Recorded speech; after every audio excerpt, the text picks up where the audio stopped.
The towel dropped from my hands, but I didn't flinch. Her laugh, a dry, hollow chuckle that bounced off the laundry room tiles, hung in the air like mildew. "You're lucky I even let you touch me." That's what she said. Like I was some leper who'd won a raffle.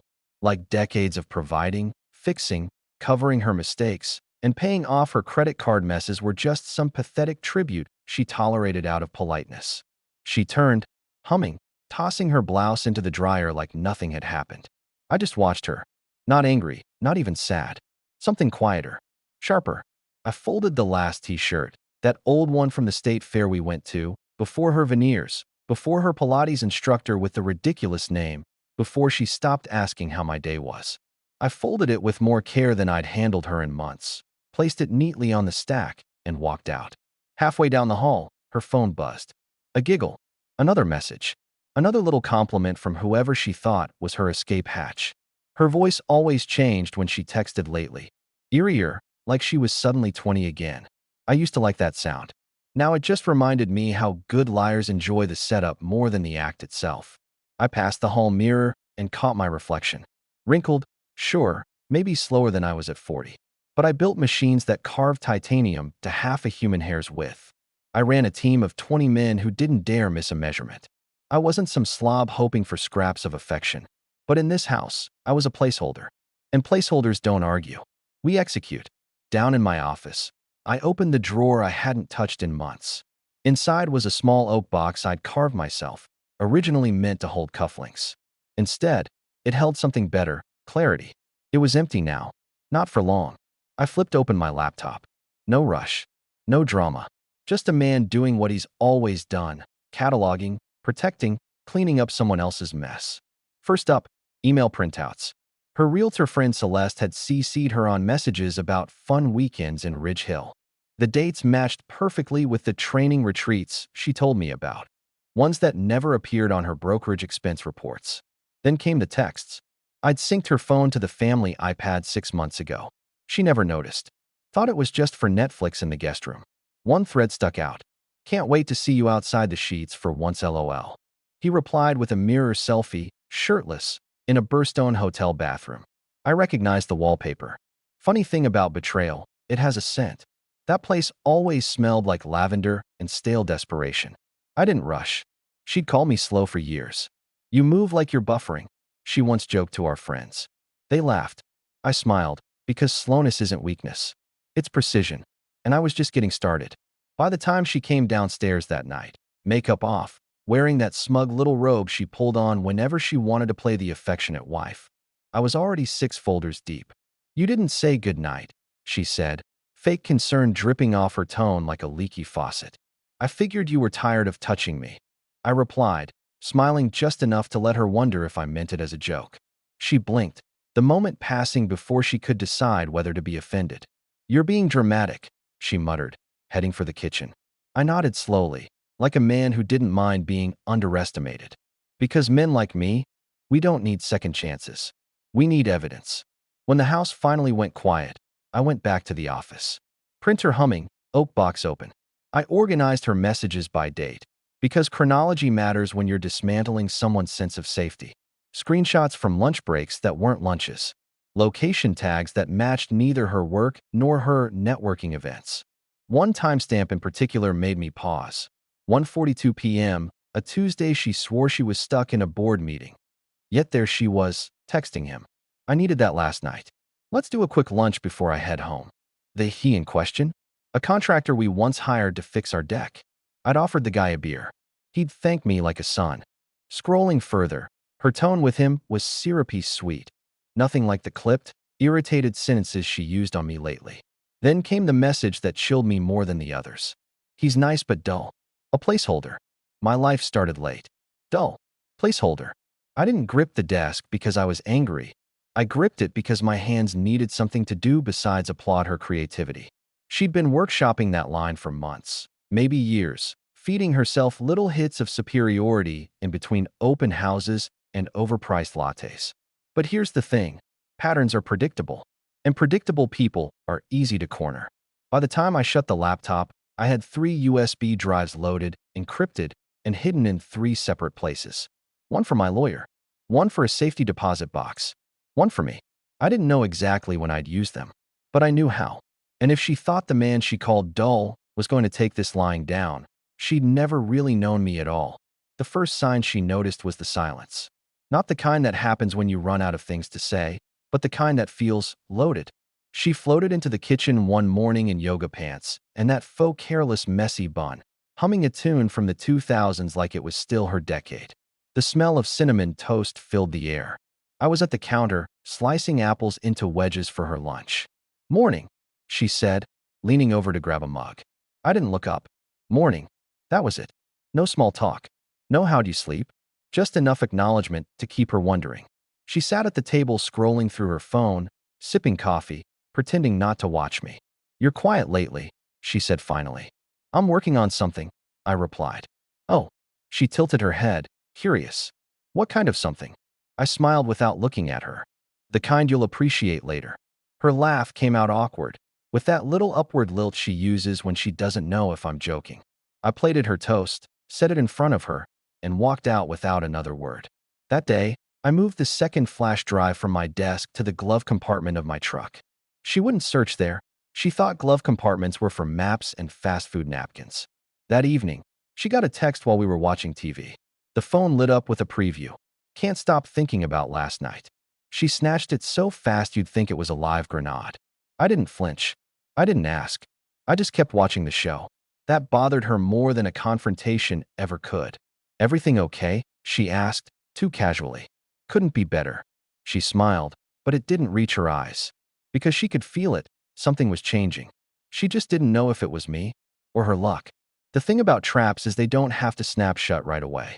If you build them right, they just sit there, waiting, looking harmless, until the moment someone steps where they shouldn't. By the time Vanessa realized anything was happening, half the floor beneath her had already been sawed clean through. It started with the shared calendar. She used it for everything: lunches, open houses, even the rare Pilates class she actually attended instead of using as cover for networking. She'd gotten so used to me never touching it that she forgot it was a shared calendar. So one afternoon while she was upstairs on a client call, I added a few events of my own. Just subtle ones. Lunch with Celeste, Burstone Hotel on a Thursday. Open house, Ridge Hill on a Sunday. She had no reason to leave town. They were fake, harmless, but I wanted to see if she'd move them. I wanted to see if she was checking whether I noticed her patterns. Sure enough, by the next morning, both entries had vanished. That told me two things. She was checking the calendar regularly. She was already in defensive mode. Defensive people are predictable, and predictable people are manageable. The second layer was financial. For years, she'd relied on the fact that I didn't nitpick her spending. That was true when I believed she was spending it on us. But now, I checked every credit card statement, every Venmo note, every cash withdrawal. I didn't stop them. Oh no, I wanted her to keep digging the hole. But I started making quiet moves in the background, closing joint accounts, rerouting my paycheck into a private one, and moving certain investments into trusts she didn't even know existed. By the end of the month, if she walked, she'd be walking with a purse full of receipts and nothing else. The third layer was social. Vanessa loved attention, but more than that, she loved being seen as the prize. So I started shifting my tone in public. Not big, dramatic gestures, just small, almost invisible changes that made people ask questions. At a neighbor's barbecue, when someone asked how she was, I'd smile and say, "Oh, she's keeping busy," and nothing else. When her friends gushed over one of her new outfits, I'd glance at my watch like I was late for something. I didn't give them any stories, just pauses. Pauses are dangerous. People fill them with their own guesses, and guesses spread faster than the truth. Within 2 weeks, I'd had two separate acquaintances ask me if everything was okay at home. I just smiled and said, "Couldn't be better." They didn't believe me, which was the point. The fourth layer, that was for me. I started going to the gym again. Not because I was chasing some midlife reinvention, but because I knew she'd notice and not know why. She was used to me staying in my lane, keeping my routines predictable. Now, I had mystery hours, an extra errand after work, a new phone lock screen, a little more time on the laptop at night with the screen angled away. She didn't like not knowing. The woman could handle me being dull. She could handle me being predictable. But me being unpredictable? That was a crack in her control. The first real sign the trap was working came one Tuesday night. We were sitting in the living room, each pretending to care about the show on TV. Her phone buzzed on the couch cushion between us. Normally, she'd scoop it up without hesitation. This time, she glanced at me first. Just a quick flick of her eyes, like she was checking if I'd noticed. I didn't. Or at least, I didn't look like I noticed. Instead, I got up, went into the kitchen, and started rinsing my coffee mug. I could feel her eyes on my back the entire time. When I came back, the phone was gone. "Everything okay?" I asked, like it was nothing. She smiled. "Yeah, just work stuff." I smiled back. "Good. You work hard." That bothered her. I could see it. She didn't want me relaxed. She wanted me rattled, suspicious, chasing her. She wanted the satisfaction of being the cat to my mouse. But I wasn't the mouse anymore. I was the guy building the cage around the cat. A week later, she tried to test me. "I've got a conference next month," she said at breakfast, buttering her toast like she hadn't just lobbed a grenade. 3 nights. Burstone Hotel. I set down my coffee. "Take the good suitcase." That was it. No questions, no objections, no accusations. Just a calm, supportive husband sending his wife off to her conference. I swear I saw her blink in confusion. That night, I booked a separate room at the same hotel, under an alias, paid in cash. While she was making plans for her little getaway, I made a few of my own. I had a friend at a security company, good guy, owed me a favor. 2 discreet cameras in the oak box, small enough to be missed even by someone searching for them. One for my office, one for the hotel, and a third piece of tech, a GPS tracker the size of a coin, slipped neatly into the lining of her goods suitcase when she wasn't looking. By the time she zipped it shut for her trip, I already knew her exact schedule for the weekend. The night she left, she kissed me at the door like she thought she was winning something. "Don't miss me too much," she teased. "I'll try not to," I said. When her car disappeared down the street, I waited exactly 15 minutes before grabbing my own bag. I didn't rush, didn't speed, just took the back roads to the Burstone and parked 3 blocks away. Inside my room, I poured a glass of water, sat by the window, and opened the live feed from the suitcase camera. It took exactly 26 minutes for a man I'd never seen before to appear in the frame, grinning like a kid on Christmas. He kissed her before the door even shut. I didn't smile. I didn't scowl. I just watched. Because the trap wasn't for him. It was for her. And she had just stepped all the way in. I didn't sleep that first night at the Burstone. Not because of nerves. Those were long gone. But because I was too busy documenting everything. The suitcase camera fed me a steady stream of footage. Her pouring wine, him pacing in the room with his shirt off, both of them laughing like they'd just beaten the system. Every now and then, she'd pick up her phone and fire off a text. Probably to friends who already knew. Probably to the same friends who'd smile at me at neighborhood parties and tell me how lucky I was to have her. I time-stamped each clip, saved them to the same encrypted drive that already held her messages and emails. This was the kind of evidence that didn't just end arguments, it ended settlements. By morning, I had enough material to win 3 court cases in 3 different states. The next phase wasn't about catching her, it was about positioning her. At 8:17 a.m., she texted me, "Morning. Hope you're surviving without me." I waited 15 minutes before replying. "Doing great. Hope the conference is productive." No emojis. No follow-up questions. Just a man who wasn't curious about the lies she was selling. That would gnaw at her more than any suspicion. By noon, I was back in my own office, answering emails like it was just another Friday. I called our bank from my desk and finalized the transfer of my paycheck to my private account. Then I rang my lawyer. "Everything in place?" I asked. "Better," he said. "We've frozen joint lines of credit and secured the investment accounts under your name. If she tries to make a big withdrawal, it'll flag instantly." "Good," I said. "And the property paperwork?" "Filed. If she wants half the house, she'll need to fight for it. And with what you've got on her, she won't." That evening, she called. Not texted, called. "Hey," she said in a sing-song voice. "I miss you." "Do you?" I asked. My tone was warm enough to sound believable. "MHM. The conference is long. Boring." I almost laughed. "Then come home early." "Oh, I can't," she said quickly. "We've got sessions all weekend." "Of course you do." I let the silence hang for a beat too long before saying, "Well, I'll see you Sunday night. Try not to work too hard." She hesitated. Love you. I ended the call with, good night, Vanessa. Not, I love you too. Just her name.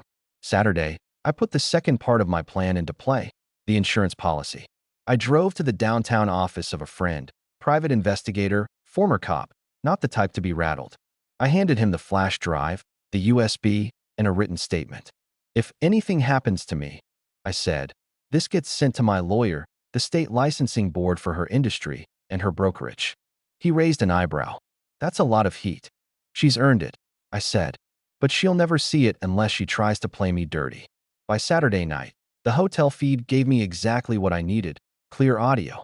I'd hidden a small mic in the suitcase lining next to the camera. And that's when I heard it. Her voice, soft and conspiratorial. I told him I'm at a conference. He doesn't suspect a thing. He laughed. You think he'll buy it forever? He's slow, she said. Always has been. Honestly, I think he's scared to lose me. I sat in my living room, watching her say it on a grainy screen, and realized she still had no idea that the man she thought was scared was the one holding the match over her gasoline-soaked life.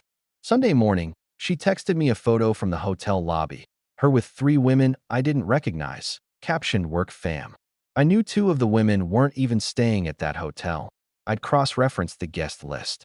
The picture was staged. She was still playing the long game. The difference was, so was I? By the time she walked through our front door Sunday night, suitcase in tow, I'd already cleared any sign that I'd been gone. Dinner was on the stove, the house smelled like garlic bread, and I was at the table flipping through the paper like a man who'd had a quiet weekend. She kissed my cheek. See? I survived. I never doubted you, I said, meeting her eyes just long enough to make her wonder what I meant. She unpacked in the bedroom while I set plates on the table. From the kitchen, I could hear the faint sound of a zipper opening and then pausing. Everything okay? I called. Yeah, she said quickly. Just tired. I smiled to myself. She'd seen the suitcase lining was slightly looser than before. She wouldn't know why, but she'd feel it. Over the next week, I made myself even harder to read. Some nights, I came home later than usual, offering no explanation. Other nights, I was overly attentive, cooking dinner, asking about her day, even massaging her shoulders while she scrolled through her phone. She didn't know which version of me she'd get, and that uncertainty kept her off balance. Then I planted the first real seed. We were having coffee Saturday morning when I looked up from my mug and said, "Do you think people can change?" She frowned. Change how? In a relationship, I said. Like, become someone completely different. She studied me for a moment. I think people can adapt. Adapt, I repeated, smiling faintly. Yeah, that's one word for it. By now, her patterns were slipping. She'd stop mid-text if I walked into the room. She started locking her phone. She even forgot to add events to our shared calendar. Perfect, because while she was busy guarding her phone, she'd overlooked the fact that I'd already cloned it. Every message she sent, every call she made, it all still ended up on my desk, neatly archived. And one Wednesday afternoon, buried between the usual flirty nonsense and logistical planning, I found the opening I'd been waiting for. We'll have the place to ourselves next weekend. He's going to visit his brother. Bring the wine. Except I had no plans to visit my brother. That Friday morning, I packed a small bag and left it by the door. Heading out after work, I told her, "Don't wait up." She kissed me goodbye like she was sealing a victory. I waited until she left for her late showing, before looping back, parking 2 streets over, and letting myself into my own house with the spare key. The rest, I staged. I won't give away all the details yet, because that's for the kill shot. But I'll tell you this. When she walked in later with her wine and her guest, she found a scene so perfectly set that her smile didn't just fade. It died completely. Because the trap wasn't just about catching her. It was about making her realize that I'd been in control the whole time, and that the moment she thought she was winning was the exact moment she'd already lost. By the time she pulled into the driveway that night, I'd already been inside for 2 hours, moving through the house like a stagehand prepping for the third act. The trick to staging a scene isn't clutter, it's precision. Too much, and it looks obvious. Too little, and they don't notice what you want them to notice. I started in the living room. On the coffee table, I left an open manila folder with papers spilling out just enough for a headline to peek through. Petition for dissolution of marriage. Not the real one, just a decoy with her name bolded at the top. Beside it, I placed a small USB drive. A red one. Her color. I knew she'd recognize it as the type I used for work. What she wouldn't know was that it was empty. In the kitchen, I set out 2 wine glasses and an unopened bottle of the same Merlot she'd bought for date nights she always canceled. On the counter beside them, I placed a sticky note. For tonight, you deserve it. The masterstroke, though, was upstairs. In our bedroom, I'd laid out my weekend bag, half-packed with clothes, but on top, clearly visible, was an envelope addressed to my lawyer. Inside, a single printed photo from her Burstone trip, her and the mystery man, arm in arm in the hotel room, timestamp blazing in the corner. No caption, no explanation, just enough rope for her mind to start twisting itself in knots. Finally, I adjusted the small camera hidden in the bookshelf so that it framed the bedroom door perfectly. I wasn't after another grainy hotel clip. I wanted high-definition panic. At 8:42 p.m., I got the notification from the driveway camera. Her car, headlights sweeping across the garage. I stayed parked 2 streets over, live feed streaming to my phone. She came in through the front door, juggling her purse and a grocery bag. Her hair was done in loose curls, makeup heavier than usual, what she called her going out look. She set the bag on the counter, pulled out a bottle of wine, and froze. The note. She stared at it for a good 5 seconds before her eyes shifted to the manila folder on the coffee table. She walked over, picked it up, read the first page, her face tightening like a drawstring. Then she saw the red USB. She didn't plug it in, but her grip on it was white-knuckled by the time she headed upstairs. The camera feed from the bedroom showed the exact moment she saw the envelope on my bag. She opened it, pulled out the photo, and stopped breathing. Her hand went to her mouth. Now, here's the thing. She didn't immediately panic. She froze, processing. She was smart enough to know this wasn't just a coincidence. She also knew me well enough to know I didn't do things halfway. That's when she sat on the bed, phone in hand, and started scrolling furiously. No doubt checking our shared accounts, my recent calls, maybe even the shared calendar she'd been avoiding. After about 30 seconds, she stood up, pacing. Her head turned toward the door like she was expecting someone. That was my cue. At 9:04 p.m., I walked in through the garage, keys jangling like I'd just returned from an innocent trip. "Vanessa?" I called. "In here," she said, voice tighter than she probably intended. When I walked into the bedroom, she was holding the photo like a piece of evidence in a trial. "What's this?" she asked. I glanced at it casually. "A picture." Her eyes narrowed. "Of me?" "Yep." "With," she gestured, "someone else." I shrugged. "Looks that way." "Where did you get this?" she demanded. "Doesn't matter," I said, setting my bag on the chair. "What matters is you were planning on having company tonight, weren't you?" Her face flushed. "What?" "No. I was." "Don't," I said, my voice calm but final. "Don't bother lying. Not tonight." She looked at the red USB still clutched in her hand. "What's on this?" "Why don't you find out?" I said. She hesitated, then crossed to her vanity where her laptop sat. She plugged it in, opened the drive, and found it empty. She spun around, confusion edging into panic. "There's nothing here." "Exactly." I stepped closer. "Because I'm not here to argue with you. I'm here to tell you something." She swallowed. "What?" "That I know," I said simply, "and that I've known for a long time. And that everything you've done, the hotels, the lunches, the messages, it's all documented, backed up, and in the hands of people who will make sure you don't walk away from this with a single thing you didn't earn." Her lips parted, but no sound came out. "You thought I was slow?" I continued. "A placeholder." "Your words. But the thing about placeholders is they're holding the place for something. In this case, for the moment you run out of road." She sat down on the bed, staring at me like she was seeing me for the first time. "You're bluffing." I smiled faintly. "Am I?" Her phone buzzed on the nightstand. She glanced at it, then quickly flipped it face down. Too late. I'd already seen the preview light up with a man's name. "I'll make this simple," I said, picking up my bag. "You've got until Monday to decide how you want this to end. Quietly or publicly." She scoffed, trying to regain footing. "You wouldn't humiliate yourself like that." "Oh," I said, stepping into the doorway. "You still think this is about me." And with that, I left the room, walked downstairs, and out the front door without another word. I didn't go far, just to the corner, where I could see the upstairs lights through the trees. For the next 20 minutes, they flicked on and off in different rooms as she moved through the house. no doubt tearing through drawers, scanning her laptop, trying to guess how deep my net went. She wouldn't find out tonight, because the real twist wasn't what I had on her. It was what I'd already done with it. By Monday morning, I could tell she'd been busy. Her hair was perfect, her smile was polished, and she had that brittle cheerfulness she used to wear when she thought she was winning. "I think we should talk," she said over coffee. "Go ahead."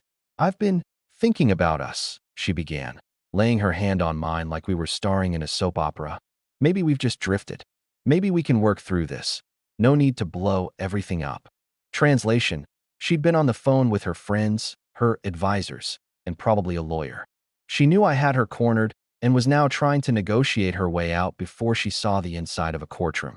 "I'm open to solutions," I said, sipping my coffee. Her eyes lit up. "Too soon." "Great. Then maybe. But my definition of a solution," I cut in, "might not be yours."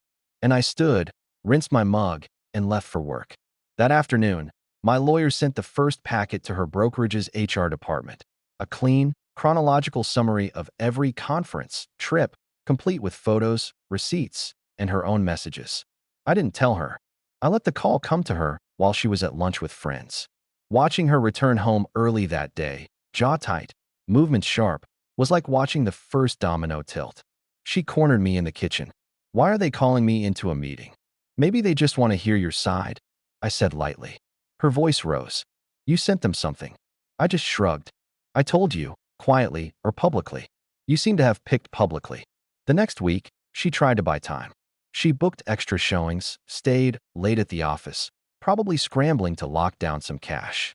Except every account she reached for was already dry. Joint checking? Closed. Credit cards? Frozen. Even the emergency savings account she thought I'd forgotten about?